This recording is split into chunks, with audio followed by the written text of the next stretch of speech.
I spotted this amazing Art Deco dresser and its incredible coffin mirror at my last trip to my local Habitat for Humanity restore, and I instantly felt connected to it and wanted to bring it home and fix it up. Now, you know I have nothing against painted furniture. I just don't like bad paint jobs. And this dresser has a gloopy, sticky layer of peeling latex paint over a few more layers that are trying and failing to cover some damage to the original finish.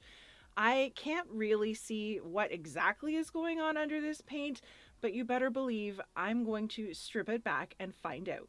I can tell from the design of this mirror and the Bakelite knobs that it's a Depression era piece from around the 1930s.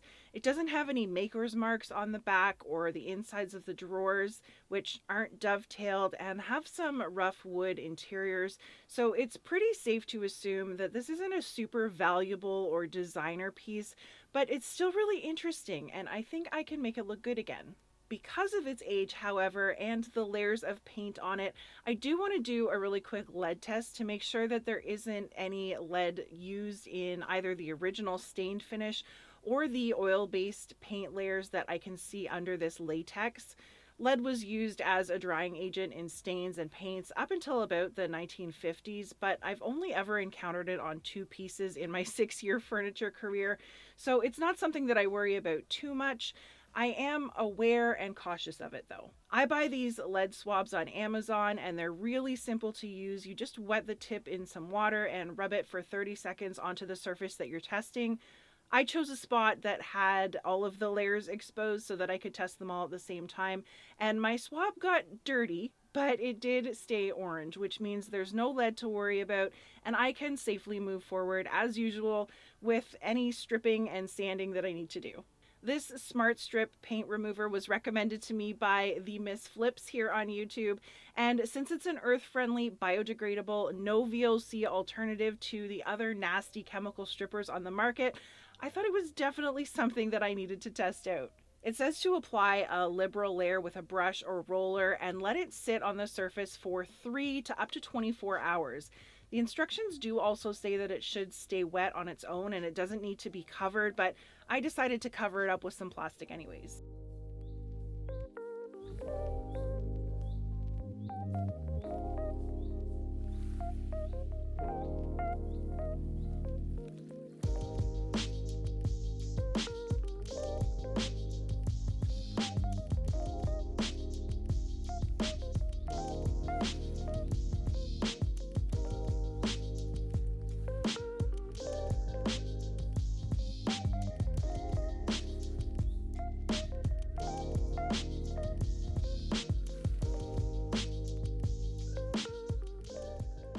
I left that to do its thing and switched my focus to the mirror.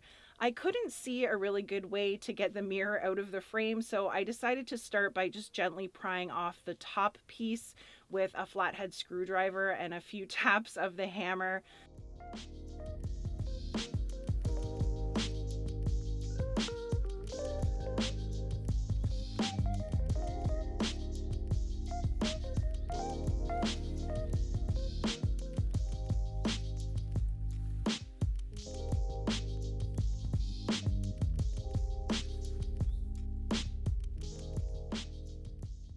It was held on with just 2 finishing nails, and that put up a bit of a fight, but once I had that cap piece removed, the mirror just slid right out of the frame.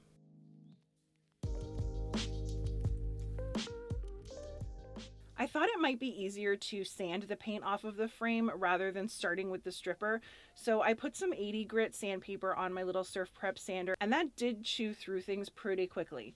I wouldn't want to do this on the whole dresser because the paint kind of melts and clogs up the sandpaper, which means you use a lot of sandpaper just to get to the wood, but for this small area, it was worth it to me.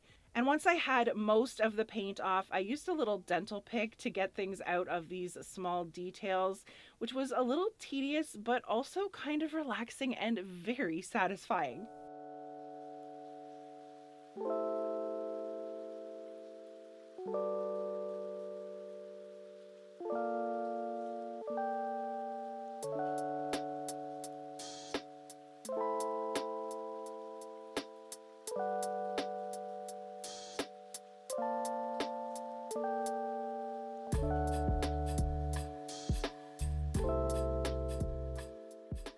I got impatient, so I peeled up my plastic and tried to scrape it after only about an hour. I did get through the top layer of paint, but the stuff underneath wasn't budging yet. So I spread on some more paste, recovered it, and left it alone for a few hours, like I was supposed to do in the first place. Later that night, I snuck back out to the garage and I could see that everything had sort of let go under the plastic, so I went to town scraping up all that mess. Now I could see that this dresser was solid maple that had a really dark two-toned finish on it.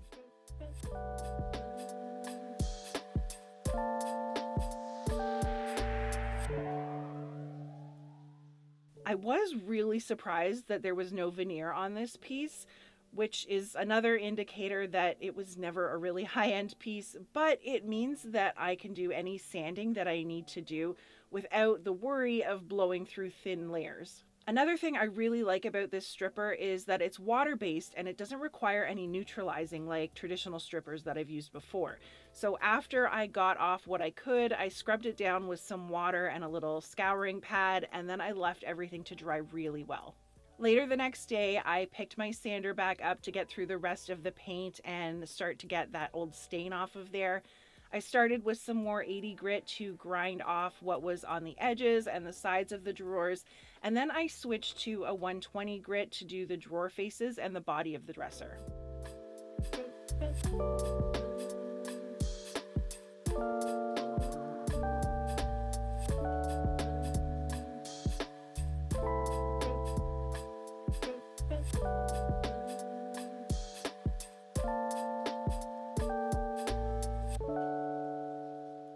I also decided to sand all of this old wallpaper out of the drawer bottoms. I had tried to soak it and scrape it the night before, but it just wasn't coming up. So I took that 120 grit sandpaper to that too.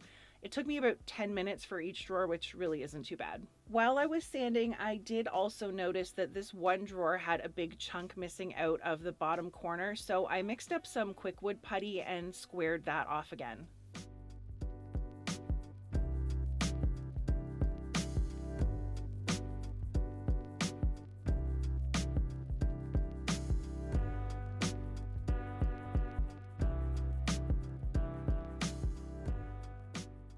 And I just kept going with my sanding while I waited for that to dry.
I needed to sand this edge around the top by hand just to make sure that I didn't ruin this router detail with my electric sander.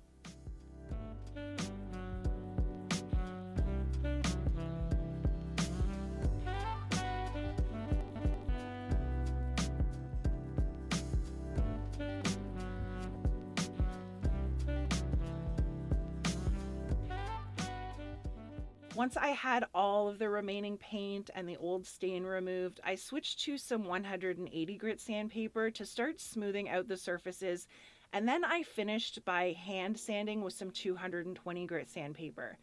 I did this step by hand to try and avoid those little swirl marks that a mechanical sander usually leaves behind. I was so done with sanding at this point, so I decided to call it a day. I grabbed the old damaged mirror and took it into a local glass cutting shop so they could make me a new one. The next morning, I cleaned up all of my sanding dust and added a few new nails to resecure the drawer bottoms. Then I got myself ready to stain, and I decided on this water-based eco-friendly wood stain from Salmon in the color black. I think it's going to give this dresser a much more modern look while keeping true to its Art Deco origins.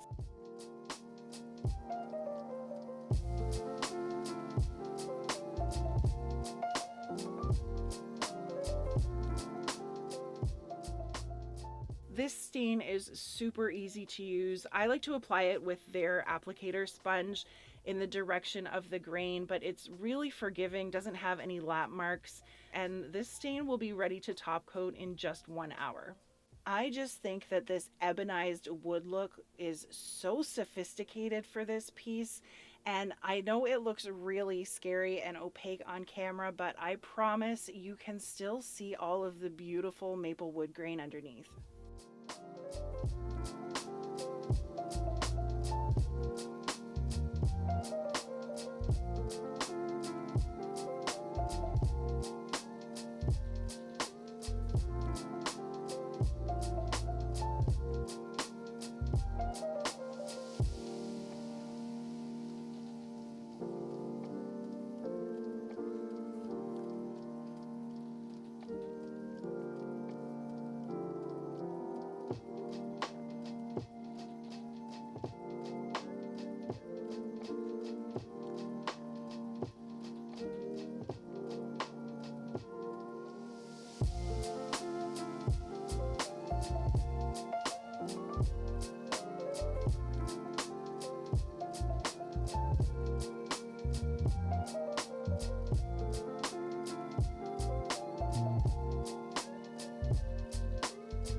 I had a few different options to top coat this piece. I could have used a water-based polyurethane that I use over my paint all the time, or a traditional oil-based poly, but I wanted to keep things sort of natural, and since I love the smell of this hemp oil and beeswax furniture salve from Wise Owl, that's what I went with.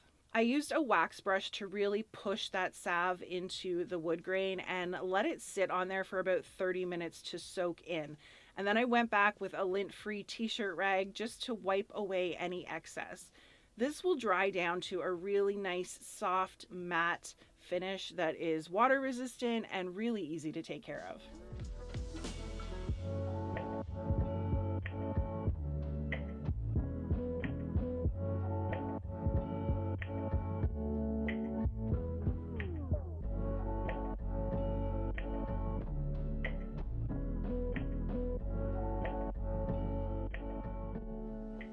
I used the same salve to lubricate the wooden drawer rails inside the dresser and the bottoms of the drawers just to help keep things sliding nicely.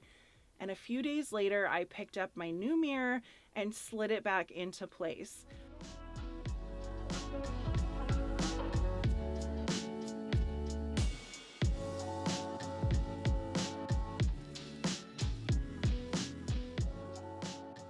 I really carefully hammered in a few new nails to hold the cap on there, and then I added these new monochromatic knobs.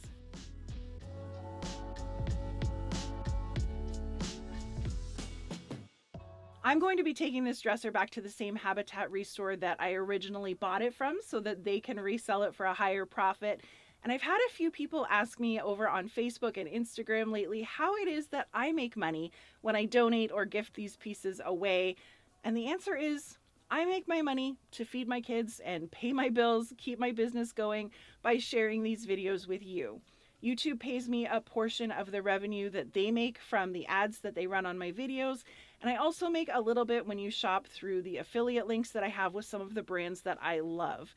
So in order for me to be able to afford to keep operating this way, I need you. I need you to watch these videos, share them with your friends, give them a thumbs up, and comment if you feel moved to do so. I literally cannot do this without you.